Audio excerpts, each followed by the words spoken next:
এ হচ্ছে আমার শখের কিং টার্কি। আর এই যে দেখতে পাচ্ছেন, উনি হচ্ছে যে কিং এর কুইন। আর কুইন যে সেনাপতিগুলো দিছে, দেখেন সেনাপতিদের কারবার। ওই যে কুইন দেখতেছে কোনো তার বাচ্চারা আমি হাতে ধরি কিনা। এখন যদি ধরি তাহলে এই এই বেটারে দেখতে পাচ্ছেন, এ কিন্তু মানে এমনভাবে দৌড়াবে। তো আমি সন্ধ্যাবেলা হয়েছে এদেরকে মানে একটু পাহারা দিতেছি। এই যে দেখেন তার মানে এখানে প্রায় আপনার 10টা 11টা মতো বাচ্চা দিয়েছিল। তো এই কয়েকটা বাচ্চা এই বেটা মানে কামড়ে মেরে ফেলছে। তো পরে যখন বাচ্চাগুলো বড় হয়েছে, মাশাল্লাহ এভাবে চড়ে।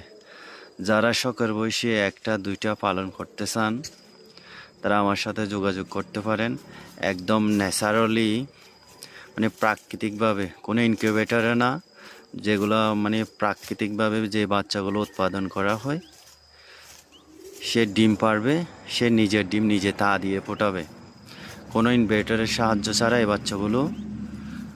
তাহলে যাদের পছন্দ বা 2টা 4টা 5টা যারা শখ করে পালতে চান, তারা আমার সাথে যোগাযোগ করতে পারেন। আমার মেসেজ বক্সে আপনারা কমেন্ট করে জানাবেন কে কোথায় থেকে। তাহলে আমি আপনাদেরকে মানে যথাযথ যেভাবে পারি আমি আপনাদেরকে বাচ্চা পাঠাই দেওয়ার চেষ্টা করব ইনশাল্লাহ, যদি আপনাদের সাথে কথাবার্তার মাধ্যমে হয়।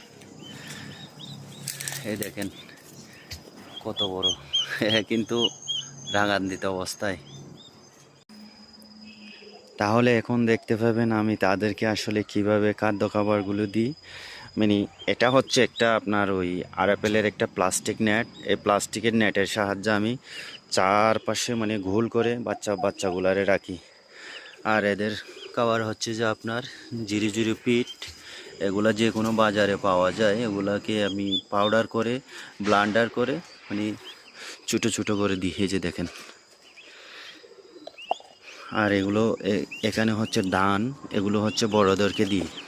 তাহলে এরা খাওয়ার জন্য মানে ঢুকতে চাচ্ছে, যে দেখেন।